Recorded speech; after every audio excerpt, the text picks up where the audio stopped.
Miqtë e mi, ju përshëndes dhe uftoj sot në një episod të ri të programit Po Zot. Miku ynë do të na kthej prapa në kohë në fillimin e viteve 90, kur shqiptarët për herë të parë po përjetonin lërinë e shprehjes dhe lërinë e besimit, pas pothuajse 50 vitesh në një nga diktaturat më të ashpra në botë. Ai ishte një djalë i ri amerikan që kishte filluar jetën e tij profesionale si inxhinier mekanik në vendin e tij. I bekuar që ishte pjesë e një kishe që e donte misionin, si djalë i ri shkoi shpesh në udhëtime misionare në disa vende të Amerikës Latine dhe më pas në ishujt Filipine. Në verën e vitit 1992, pastori e ftoi të shkonin në mision në Shqipëri, një vend për të cilin dinin shumë pak, dhe për çudinë e tyre nuk gjenin dot informacion nëpër biblioteka. Ai kujton Shqipërinë atyre viteve, kur njerëzit prisnin në radhë për bukë, por ishin shumë të etur për të dëgjuar për Perëndin që u ishte mohuar. Njerëz që edhe pse vuanin fizikisht, ishin mirënjohës për lirinë e besimit. Ai pa nevojën për të themeluar kisha të shëndetshme në një vend ku nuk ishte Bibla dhe as njerëz që të kujdeseshin për ata që sapo kishin ardhur në besim. Ju ftoj sot të ndiqni rrëfimin e besimit të Jeff Bartell, misionar dhe pastor i një nga kishat të para në Shqipërinë postkomuniste. Një burr që na frymëzon me dashurinë e tij për fjalën e Perëndisë dhe e zellin për t'ia mësuar atë shqiptarëve në gjuhën e tyre.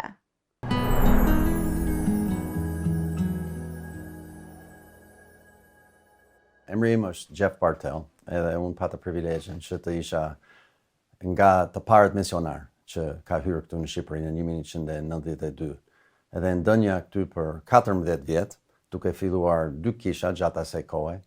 Pastaj jam kthyer në Amerikë dhe vazhdoj që andej për 20 vite të fundit, duke ardhur, duke ndihmuar shërbime të ndryshme këtu.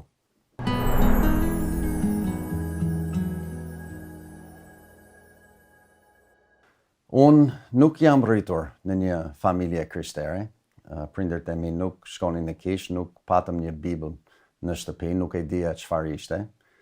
Kontakti i parë ka qenë një vajzë me të cilën bashkëpunoja në një punë, kur isha 20 vjeç, diçka e tillë. Edhe më bëri një pyetje, a beson që Jezu Krishti vdiq në kryq për ne? Më thënë drejtën nuk dija hiç, absolutisht, po vajza ishte e mirë, e pashme dhe i thash vetes, do t'i them po, se nuk duhet të them jo, po nuk dija gjë. Nëse vazhdon historia edhe për pak kohë lëvizja nga vendi, jam rritur në qytetin Chicago. Edhe lëviza në jug të Amerikës, edhe kisha lënë shkollën e lartë për një kohë, edhe rifillova shkollën e lartë në moshën 21 vjeç. Kur jam futur në atë universitet në Arkansas, shteti, jam takuar me një tjetër i krishter, që pas 2-3 takimesh, domethënë jam ulur bashkë me atë, edhe mua më prezantoi ungjillin që unë për herë të parë kisha dëgjuar. Unë që 21 vjeç, edhe asnjëherë në jetën time, askush nuk më ka prezantuar ungjillin e Jezu Krishtit. Atëherë në kampusin e shkollës andej, ishte gushti 1983, më prezantoi ungjillin e Jezu Krishtit për herë të parë, edhe me atë herë të parë e pranova. Domethënë kur më ushtroi pyetjen edhe tha Jeff, në qoftë të se Jezu Krishti do të pranoj ty ashtu siç je sot, a do të pranosh atë siç është Zoti i gjithësisë? Edhe mendova për veten time, po kush do të thotë jo kësaj oferte? Kush mund të thoshte jo? Patjetër që e dua këtë.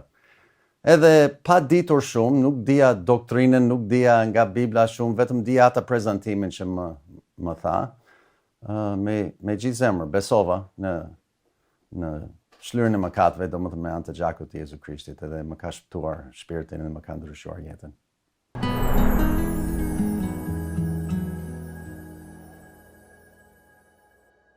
Pas asaj, faktikisht jeta ime ka ndryshuar totalisht. E di që secili ka historinë e vet, por derisa isha 21 vjeç, edhe nuk kisha dëgjuar absolutisht për Jezu Krishtin, edhe familja nuk ishte fejtare, krishtere. Unë kisha zhvilluar një jetë mëkatare, fatkeqësisht, edhe kisha mjaft zakone të këqija në jetën time. Po pasi Jezusi më shpëtoi sinqerisht, as nuk mund të shpjegoja ndryshe, por më ka ndryshuar. Fryma erdhi të banoj në mua, megjithëse në atë moment as nuk e kuptova që ndodhi. Dhe më hoqi dëshirën për gjërat që kisha bërë, pija drogë, me fjalë të pista nga goja, lloj-lloj gjërash që kisha. Më hoqi dëshirën, nuk kisha më dëshirë për ato gjërat, edhe pak nga pak vura re që diçka me vërtet kishte ndodhur. Madje që mamaja ime, për shembull motra ime, vun re ndryshimin në jetën time. Edhe motra që ende sot e kësaj dite nuk është besimtare, për shembull kishte thënë atëherë, nuk kam për të harruar. Jeff, jemi shumë mirënjohës, je kthyer prap në shkollë, merr nota të mira tani, ndihmon mamin aty ku jeni, e gjitha, po pse duhet të flisni për Jezusin gjithmonë? Edhe thash asaj, po duhet t'i jap meritën atij që i takon. Domethënë, me vërtet më ka ndryshuar jetën, edhe pak nga pak duke u rritur, duke vazhduar.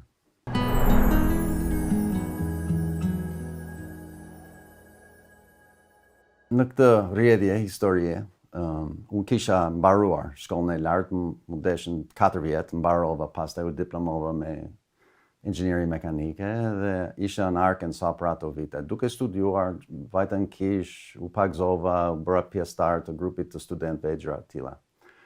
Pasi mbarova shkollën, mora punë në shtetin tjetër Alabama, në jug të Amerikës, edhe kur vajta në kish andej, gjeta një kish andej, ajo kish me të vërtet theksonte shumë rëndësinë e studimit të fjalës Perëndis, po gjithashtu morën pjesë me shumë misionar në vend të ndryshme të botës.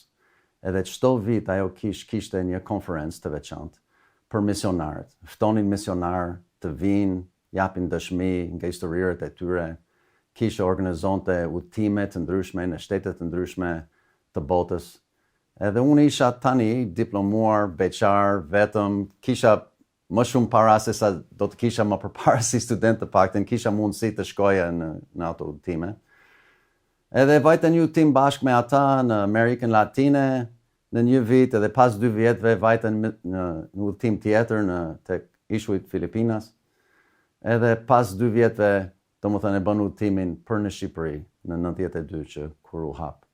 Edhe unë gjatë atyre kohëve, domethënë, unë kisha zhvilluar këtë dëshirë të zjarë që unë, po sikur Zoti të më hap mundësinë.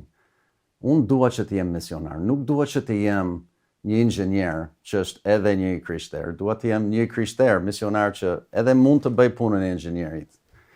Edhe me këtë lutje, me këto përgatitje, domethënë, unë e kam thënë pastorit gjithashtu që është dëshira ime. Edhe kur erdhi radha, domethënë, për të vizitë, Shqipëri sa u hap, pastori vetë më kërkoi, duke ditur dëshirën që kisha, a mund të vish me mua në këtë vizitë që do të bëjmë në korrik të 92-shit. Dhe thash, po patjetër do të vi. Edhe nuk dinim çfarë do të gjenim këtu në këtë vend, ishte Shqipëria atëherë ishte si një mister, ishte përpara internetit. Nuk gjetëm as libra në bibliotekë për shembull për të lexuar diçka për Shqipërinë atëherë. Ishte si një vend i fshet për ne. Edhe ne erdhëm 6 burrat në një vizitë, edhe gjata atij viziti, domethënë, shumë njerëz u përgjigjen kur kemi ndarë ungjillin rrugës me njerëz të ndryshëm. Edhe kur isha këtu, gjatë asaj kohe, domethënë, pash që jo si çdo vend tjetër që kam bërë vizitë. Këtu njerëzit ishin të sapo shpëtuar, po nuk kishte kish, nuk kishte Bibull, nuk kishte material për të lexuar, nuk kishte këngë të krishterë, nuk kishte një bari që të kujdeset për delet e reja, domethënë. Edhe Zoti më foli me atë fjalës së tij që po ti mund të rish, ti mund të jesh ai person. Edhe folëm me pastorin duke e lutur etj, edhe me dëshminë nga fjala, domethënë, edhe me vërtetimin nga pastori, vendosëm që është koha. Unë do të qëndroj. Do të kthehesh aty rregulloja punët, por brenda 6 javëve isha prap këtu për të qëndruar deri në fund të gushtit të 1992-shit.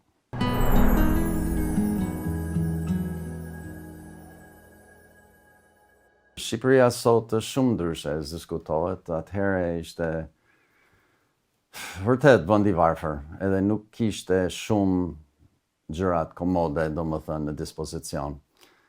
Kur erdha unë, ende njerëzit rrinin radhë mëngjes për bukë. Mund të them që edhe unë kam dënë radhë për bukë. Patjetër nuk kishte internet, nuk kishte e-maila. Njerëzit në përgjithësi pak mbase kishin telefona në për shtëpi. Banorët këtu në Tiranë për shembull ishin vetëm rreth 250.000 njerëz edhe gati nuk kishte makina në rrugë, shumë ndryshe. Mund të ecnim në bulevard, mes bulevardit, domethënë pa merak. Nuk kishte, unë erdha këtu në Shqipëri përpara se të vinte Coca-Cola, për shembull, imagjino. Besoj se nuk shkon në një vend në botë tani që mund të shkosh përpara se të vi Coca-Cola. Nuk kishte gati restorante, nuk kishte fast food, nuk kishte, unë mbaj mend për ata që ishin atëherë mbase mbajnë mend. Unë mbaj mend kur erdhen ato çokoladat Hilal, gjëra të tilla, domethënë. Unë as nuk dija gjuhën, domethënë çdo gjë ishte e re edhe isha vetëm, nuk isha beqar edhe nuk kisha bashkëpunëtor në Ungjillin, domethënë isha vetëm fare. Edhe vërtet ishte e vështirë, jeta ishte e vështirë. Po i thash mamas time, për shembull, mos ki merak për mua, nëse diçka e keqe ndodh, dikush do të kontaktoj. Edhe nëse askush nuk të flet, domethënë mos ki merak, jam mirë. Edhe po të merrje një telefonat për atë, duhet të shkoja te posta atëherë, edhe të lidhesh me postën, të ulesh në një kabinë të vogël. Gjërat të tilla ishin, domethënë ishte jetë që mbase e konsiderojmë pak më primitive, por në atë kohë ishte edhe një bekim i madh, sepse shqiptarët atëherë ishin të etur për ndonjë gjë të re, donin transformim, donin gjëra të reja, sepse ishin mbyllur brenda për kaq shumë kohë, edhe sistemi që ndaloi mundësinë për të njohur Perëndin, me sa duket bën njerëzit më kurioz për të ditur për gjërat që ishin ndaluar. Edhe lati Zotit që unë isha në gjendje që të flisja pikërisht për këtë gjë, dhe njerëzit ishin në përgjithësi, mund të them, më të hapur ndaj Ungjillit atëherë me përqindje, se sa duket që janë sot. Sot derisa kemi ato komoditetet të jetës, njerëzit janë të zënë me gjërat laike që e kanë. Edhe nuk ndalojnë mjaftueshëm për dëgjuar fjalën e Perëndisë ndonjëherë.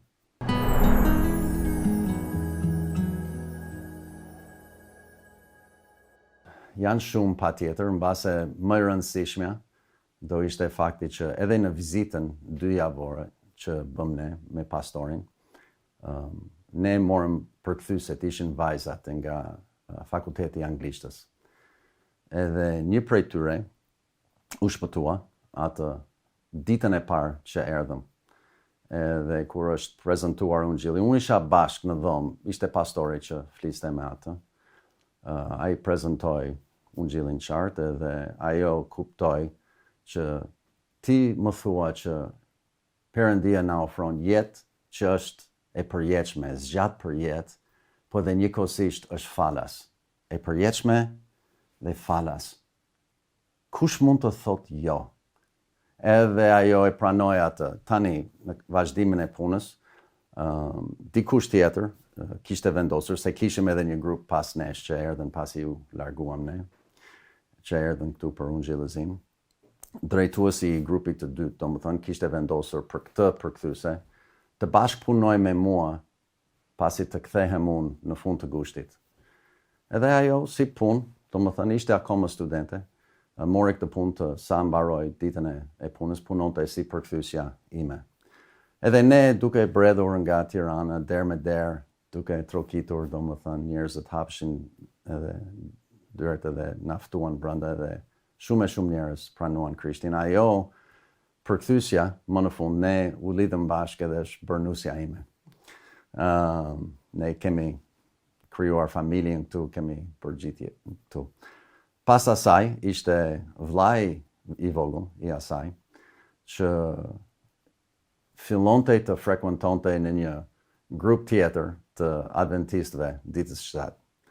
Edhe kishte pyetje nga Bibla, megjithëse nuk dinte shumë, edhe derisa unë punoja bashkë me të motrën, Ai më bëri mua pyetje nga Bibla, unë dash përgjigje nga fjala, ai shkoi tek pastori i grupit tyre, mori përgjigjet edhe ai bëri këtë ping-pong bashkë me mua me pyetje dhe përgjigje. Më në fund ai pranoi Krishtin deri në fund të 92-shit, fillim 93-shit. Edhe ai personi, vllai i nusës time, është Erion Vogli, që tani është përkthyesi i Biblës së re që ka dalë.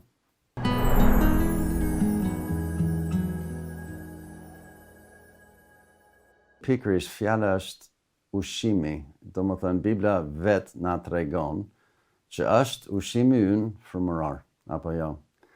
Bibla krahasohet me qumështin, për shembull. Parë Pjetrit kapitulli 2, du të dëshirojmë qumështin e pastër të fjalës që të mund të rritemi me anë të tij. Bibla krahasohet me mishin nga Hebrejt kapitulli 5. Bibla krahasohet me bukën. Edhe kur mendoj për bukën, për shembull, mund kujtohet historia e izraelitëve që ishin në shkretë të tjerë. Edhe Zoti nga Eksodi 16, për shembull, ra manën që të bjerë nga qielli çdo ditë, 6 ditë në javë. Edhe mana përfaqëson fjalën e Perëndisë. Është buka e jetës që vjen nga qielli, domethënë.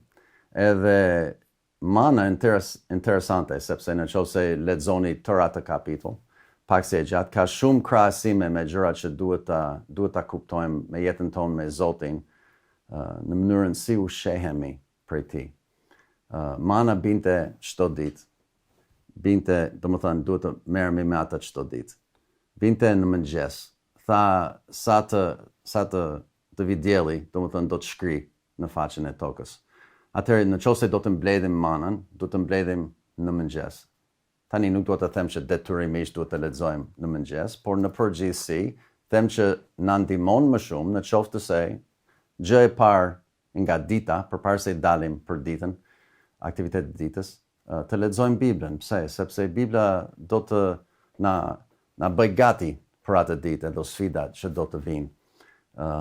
Në qoftë se izraelitët për shembull mblidhnin për një ditë dhe nuk donin të dilnin të nesërmen, edhe duan të hanë nga ato që mbeteshin nga dje, thotë që nuk vazhdonte, domethënë u kalb. Edhe nuk mund të hanin nesër nga ato që kishin mbledhur sot. Domethënë Zoti do që të marrim freskët bukën çdo ditë.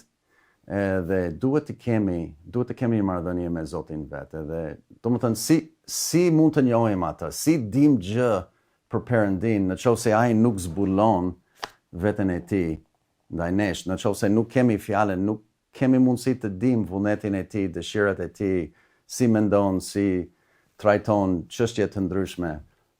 Fjala e Perëndisë është çdo gjë. Edhe e kuptoj që njerëzit janë të zënë, e kuptoj që njerëzit mbase pak nga pak janë thjesht duke filluar. Okej, shumë mirë. Por mund të përfitojmë nga vllazëria, domethënë mund të përfitojmë nga shoqëria, nga kisha, aktivitetet me muzikë, me këngë, me shërbesa ndryshme që kemi, po duhet të zhvillojmë marrëdhënien kryesisht me Zotin vetë.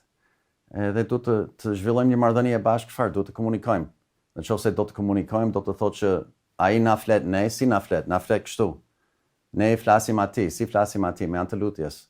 Domethënë është hapi i parë, është çdo gjë.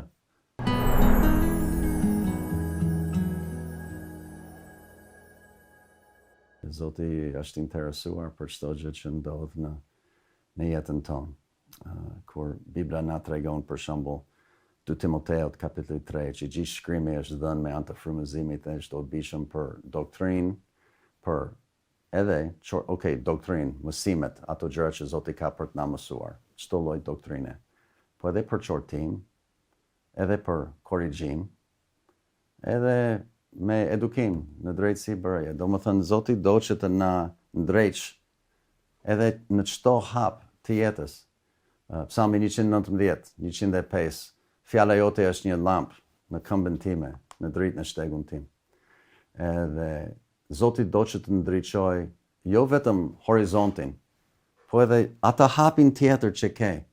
O Zot, nuk e di që të bëj sot, jam përpara 2 vështirësive, 2 rrugëve, të shkoj djathtas majtas, si duhet të veproj, ai do që të ndriçojë ato gjërat. Ai është I gjallë, veprues, do që të ndihmoj ty në çdo gjë që e ke, edhe kur e lëm veten të hapur të dëgjoj prej ti, ai do të na udhëzoj patjetër në gjitha këto rrugët e jetës.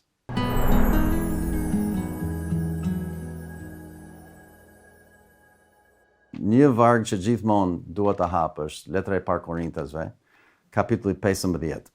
Edhe është vargu I fundit, është vargu 58. Është ndër më të preferuar për mua të paktën. Janë patjetër shumë derisa e përmend, thotë kështu: Prandaj vëllezërit e mi të dashur, jeni të patundur, të palëvishëm, duke mbushulluar gjithnjë në veprën e Zotit, pse? Sepse I dini që mundi juaj nuk është I kot në Zotin. Edhe kur bëj unë atë që kam për të bërë, në jetën time në shërbim të Zotit, ka vështirësi, ka pengesa, ka kundërshtime, jeta ka të vetët. Edhe mund të dekorajohem, mund të mërzitem her pas here, po ky është një premtim që edhe një nxitje që të vazhdoj këtë rrugë që kam nisur, sepse çfarë do që të bëjmë, çfarë do që të kemi për Zotin, asnjëherë nuk është I kot, fjala nuk kthehet poshtë. Zoti do të bëj atë që ka. Një tjetër, edhe e lëm me kaq sa për tani të paktën, sepse në qoftë je përpara vështirësive, sprovave për shembull, e parë Korintasit përsëri, tani kapitulli 10 dhe vargu 13. Shumë bukur thotë: Nuk ju ka zënë asnjë tundim veç atij që është I zakontë për njeriu.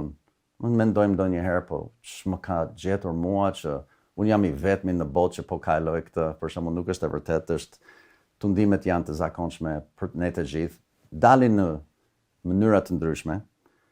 Atij që është I zakontë për njeriu, por Perëndia është besnik, I cili nuk do të lejojë që të tundoheni përmbi atë që mundeni, por bashkë me tundimin do të bëjë edhe një udhë shpëtimi, që ju të jeni të aftë të duroni. Do më thënë, kur jemi përpara sprovave të tilla, të dim me siguri, janë edhe shumë të tjerë që mbase kanë po ato vështirësitë sa kemi ne, ndonjëherë na ndihmon që të mendojmë kështu, po më tepër që Perëndia është besnik. Edhe në qoftë se problemi që ke është shumë I madh, duket si nuk e tekalon dot, Perëndia premton që mund të tekalosh atë, sepse unë jam besnik edhe unë jam me ty, dhe nuk do të lejoja që të kesh atë tundim, në qoftë se nuk do të ishe I aftë për të kaluar. Edhe marr kurajon nga këtë, duke menduar që okay. Me Zotin besoj se mund të kalojmë. Një hap besimi, kaq më duhet, edhe vazhdoj.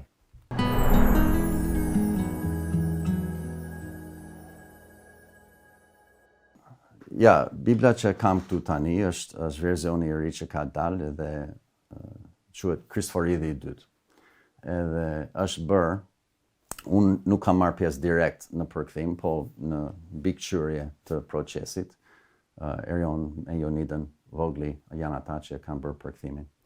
Edhe puna kryesisht është bërë sepse duam të ruajmë linjen e Biblës që ishte nisur që nga 1994 me Biblën e parë të plot që kishte dalë në Shqipëri, që ishte ABS. Edhe ajo ishte goxha mirë, do më thënë grupi, unë I njifja, do më isha në kontakt me ata që atëhere, edhe ishte një grup Sviceran, Italian, që përkthenin nga Diodati, nga italisht në Shqip. Edhe ata I dinin që shqiptarët nuk kishin Biblë dhe kishin nevojë për diçka shpejtë, dhe derisa nevoja ishte urgjente, ata bënin përkthim, goxha punë, kryevepër, edhe shumë shpejt doli Bibla. Edhe ata I dinin vetë që kjo Bibël do ketë nevojë për një rishikim një ditë. Edhe gjatë kohës, do më thënë, ajo Bibël ka qenë standardi për kishat ungjillore kudo në Shqipëri në përgjithësi. Nuk I di të gjitha detajet, po e di që tani ajo Bibël nuk është më në qarkullim. E kam baruar së bëri ato, edhe nuk shiten më, do më thënë. E di që kanë dalë edhe përkthime të tjera, por kjo punë thjesht është vazhdim I punës atyre. Do më thënë, është të jap më shumë saktësi me fjalët e zgjedhura, qartësi në kuptimin e plot të vargjeve, edhe vjushmëri. Vjushmëria pikërisht është ideja që është një vazhdim I punës që ekzistonte. Teksti që e kanë bërë mirë e morën nga italiqja, edhe këtë e kemi marrë kryesisht nga anglishtja. Megjithatë, duke krahasuar gjuhë të tjera, është në linjen e dorëshkrimeve që janë ato që bën Biblat kryesore protestante të gjithë Evropës të kohës së reformimit protestant, domethënë, edhe derisa ABS-ja nuk është më në gjendje, duhet të kemi një të tillë, edhe ka ardhur koha, edhe derisa do të bëjmë ta bëjmë një herë e mirë me aq sa mundemi që të kemi fjalët sa më të sakta, të korrigjojmë ato gjëra të vogla që mbase kishin nevojë. Si mësues I Biblës, unë e vlerësoj shumë që e kanë bërë shumë punë duke përkthyer në radhë të parë, sepse procesi zgjati një 5 vjet. 2 vjet e gjysmë të parë, ata përkthyen fjalë për fjalë, çdo fjalë unike nga anglishtja. Domethënë e kanë marrë çdo fjalë edhe kanë përkthyer me një fjalë përshtatës në shqip. Tani, të flasun për detajet e fjalëve të zgjedhura s'jam unë, janë të tjerët. Megjithatë, e kanë bërë këtë punë me idenë që mënyrën si ne studiojmë Biblën duke krahasuar fjalët me fjalët. Domethënë Bibla është vetë fjalori I vetvetes. Nuk lejohet që të bëjmë interpretim vetjak, për shembull thot Pietri. Edhe ne du të lëm Biblën të interpretoj vetveten, edhe bëjmë këtë gjë duke lënë fjalët të krahasuar nga brenda të nxjerrin kuptimin e fjalëve vet. Kjo është e gjithë puna ime si mësues I Biblës. Unë bëj studim, mua më është dhënë koha, lavdi Zotit, që të ulem të studioj ditë pas dite për të nxjerrë mësimet nga fjala e Perëndis, kur ajo që bëj është thjesht I krahasoj ato fjalë të sakta dhe si Zoti I përdor dhe të përmbledh brenda kontekstit. Kjo Bibël na ndihmon që të bëjmë ato krahasime me fjalët individuale, kaq të rëndësishme kur bëjmë studime më të thella.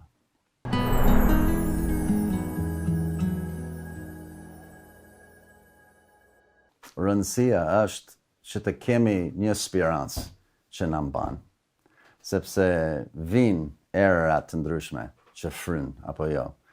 Edhe si mund të dim me siguri në qoftë se dikush gënjen? Si mund të di audienca sot që po gënjej apo jo? Kemi vetëm një mënyrë, e kemi të vërtetën e fjalës Perëndis, edhe shumë mirë, ne kemi mundësi që të lidhemi me fjalën, qoftë me libër, me letër dhe boj, siç e preferoj unë nga mosha ime, ose nga ana elektronike, nga website-i për shembull, Bibla Kristoforidi 2 gjendet për shembull te bibla.online. Por ato janë të mira, do të vazhdojmë të punojmë që të kemi një version audio, akoma është në përpunim. Megjithatë, njerëzit duhet, sidoq që të jetë puna, domethënë duhet të kenë atë spirancë, atë bazë, atë themel të fortë. Sepse njerëzit kanë opinione pafund, edhe mund të jenë të mira, mund të mësojmë lloj-lloj gjërash, por në fundit ne duhet të dimë të vërtetën. Bibla thot vet, ose Jezusi thot vet, shenjtëroji në të vërtetën tënde, fjala jote është e vërteta. Jezu Krishti vet duke folur për vetveten, tha unë jam rruga dhe e vërteta, apo jo, dhe jeta. Askush nuk vjen tek Ati veç se nëpër mua. Jezu Krishti vet quhet e vërteta. Fjala e Perëndis quhet e vërteta. Titit kapitulli 1 vargu 2 thot Perëndia nuk mund të gënjejë. Domethënë, në qoftë se duam të kemi siguri në jetën tonë, për hapa që hedhim përpara, pavarësisht nga zhurma e jetës rreth nesh, duhet tani më shumë se sa kur mbase të kemi lidhjen edhe atë themelin e fjalës Perëndis në jetën tonë të përditshme.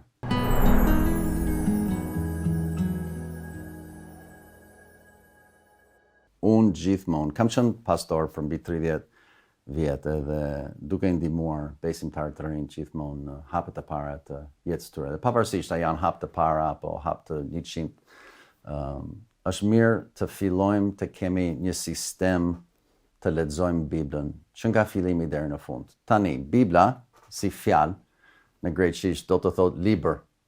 Gjithë Bibla është një libër, por është përbërë nga 66 libra. Edhe unë u them njerëzve gjithmonë që hapi Biblën edhe gjej një libër. Ja këtu, Isaiau, ja u hap tek një, faqe e parë. Edhe Isaiau është një profet, është një libër brenda librit të Biblës. Ashtu siç lexojmë një libër, fillon nga fillimi, lexoj deri në fund. Do të thënë më mirë se sa të lexosh një faqe, edhe rastësisht nesër, do të lexoj këtë faqe. Për shembull, le të lexojmë një libër të Biblës nga fillimi deri në fund. Nëse njerëz janë fillestar, them unë është më mirë të lexojnë nga Dhjata e Re. Mund të fillojnë nga Ungjilli, zakonisht themi njerëzve të fillojnë nga Ungjilli sipas Gjonit, që është e thjeshtë për të kuptuar dhe prezanton Jezu Krishtin si biri i Perëndis. Edhe mund të vazhdojnë me letrat e Palit që janë drejtuar kishës, kohën në të cilën jemi ne, më mirë se sa historitë e Izraelit të kohës vjetër për shembull. Po sido që të jetë, sfida është çdo ditë lexoje diçka. Qoftë një kapitull, 2 kapituj, 10 minuta, mjafton, kohë të qetë me Perëndin. Gjej një libër, fillon në fillim edhe çoje deri në fund. Nëse nuk do të vazhdosh librin që vazhdon, gjej një libër tjetër që ty të intereson. Po brenda vitit, 2 vjetëve, nëse do ishte e mundur, Bibla në përgjithësi ka 1400-500 fleta gjithsej faqe. 5 faqe në ditë për shembull, e mbulon për një vit e gjysmë diçka. Lexoje gjithë Biblën të paktën një herë në jetë. Duhet të kesh lexuar se janë fjalët e çmuar, të kulluar të Perëndis. Duhet të themi kur të ngjitemi lart, Zot, kam lexuar të paktën një herë të gjitha fjalët apo jo. Duhet të lexoj sistematikisht. Gjej një sistem, ndiqe atë deri në fund. Edhe le të bëj rutinë, le të bëhet pjesë e jetës përditshme. Do keni për të parë. Është ushqim, kemi nevojë për ditë për ushqim.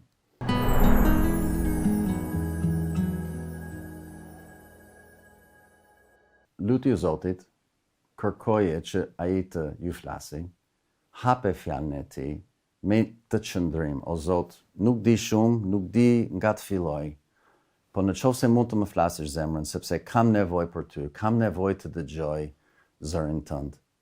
Edhe nëse vërtet një njeri është fillestar, fillon nga Dhjata e Re, është më i thjeshtë për të kuptuar. Fillon nga jeta e Jezu Krishtit vet. Lexoj ato gjëra, le të ju drejtoj fryma e shenjtë, që është autori i Biblës vet, të flasë në zemrën tënde, të jap drejtim në gjërat që e ke përpara. Ekziston një problem që Zoti i trajton nga libri i zbulesës, që quhet veprimet ose doktrinën e Nikolaitëve. Nikolaitët është një fjalë bërë nga 2 fjalë në greqisht. Niko do të thotë sundoj, laitët janë njerëz të thjeshtë. Kur ne kemi mentalitetin që vetëm një grup elit njerëzish kanë mundësi të dëgjojnë nga Zoti, edhe ne jemi thjesht laitët, ne jemi të thjesht njerëzit, nuk kemi si t'i dim, duhet të shkojmë tek ata të dëgjojmë fjalën e Perëndis. Është një gabim. Jezusi vet në ato pasazhe nga zbulesa kapitulli 2 thotë, këtë gjë unë e urrej. Jezusi dha jetën e tij që të ketë një marrëdhënie me ty. Edhe ai do që ti të merresh me atë drejt për drejti. Edhe keni për të manitur nëse nuk e keni provuar. Hape Biblën një herë, lutju Zotit, kërko me zemër të hapur, edhe me siguri do t'ju flas.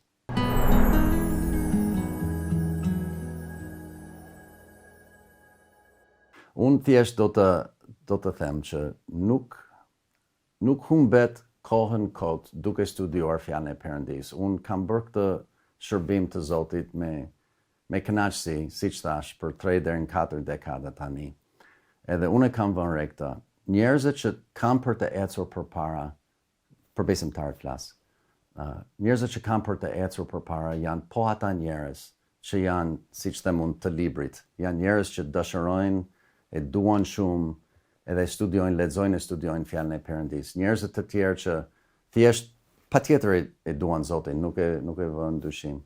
por nuk ndjekin një sistem që të njohin atë më thellë, të dëgjojnë zërin e tij, nuk rriten edhe aq. Edhe kudo që të shkoj, çfarë do që të bëj, gjithmonë e theksoj rëndësinë e marrëdhënies personale nëpërmjet fjalës së tij, sepse është fjala që do të ju ndryshoj komplet nga jeta, familjen, rrethanat, detajet, edhe pavarësisht nga puna, lekët, problemet, gjërat që na ndodhin gjithve, do të keni paqe, do të keni siguri, do të keni qëllim në jetën tuaj.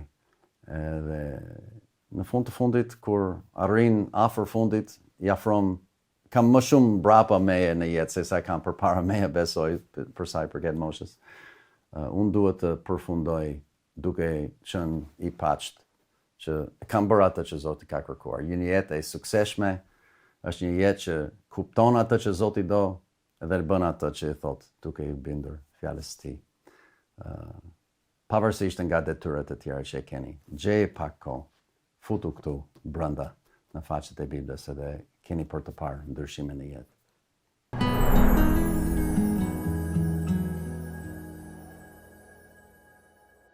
A keni dëshiruar ndonjëherë ta dëgjoni Perëndin më qartë? Ndoshta jeni lutur për drejtim në një vendim të rëndësishëm, në një marrëdhënie apo për hapat e ardhshëm të jetës suaj dhe keni pyetur veten: a është vërtet Zoti që po më flet apo mendimet edhe idet e mia? Të dallosh zërin e Perëndis është një pjesë thelbësore e eces me të. Por dëgjimi i zërit të tij bëhet më i lehtë kur ne e njohim vërtet karakterin e Perëndis tonë. Tek Zanafilla, në kapitullin 6 dhe në vargun 8 lexojmë: por Noeu gjeti hir në sytë e Zotit. Sa shumë duam që të gjithë të gjejmë hir në sytë e Zotit. Noeu zgjodhi teste me Perëndin, edhe pse jetonte në një botë të korruptuar dhe të zhytur në ligësi. Kërkesa e Perëndis që të ndërtonte arkën nuk ishte logjikshme. Njerëzit me të drejtë tallnin se për ata ai vërtet mund të dukej i çmendur. Nuk ishte ende asnjë shenjë të dukshme të përmbytjes. E megjithatë Noeu ju bind Perëndis. Pse? Sepse ai e njihte karakterin e Perëndisë së tij. Noeu e dinte se Perëndia është besnik dhe se çdo premtim që del nga goja e tij përmbushet. Kurajoja e Noeut nuk buronte nga fakti se i dinte të gjitha, por nga besimi tek ai që i kishte folur. Noeu, si shumica prej nesh, nuk ishte njëri i përsosur. E megjithatë, ai bëri 3 gjëra me besnikëri. Ai dëgjoi Perëndin, i besoi atij dhe ju bind. E njëjta gjë vlen edhe për ne sot. Çfarëdo që Perëndia po ju thorret të bëni pavarësisht rrethanave, kërkojini atij forcë që të bindeni. Ai dëshiron t'ju udhëheq, të drejtoj shtigjet tuaja, të sigurojë gjithçka që ju nevojitet për të përmbushur planin e tij. Pavarësisht se si duket situata juaj sot, mos harroni, karakteri i Perëndis nuk ndryshon. Ai e ka zbuluar veten e tij në fjalën e tij. Lexoje Biblën, medito mbi atë që lexon, kërkoj Perëndis që të tregojë më shumë për veten e tij. Ai është besnik, është i mirë dhe plotësisht i denj për besimin tonë. Kur ta njihni karakterin e Perëndis i shprehur qartë në fjalën e tij, do të gjeni kurajon për të ndjekur zërin e tij.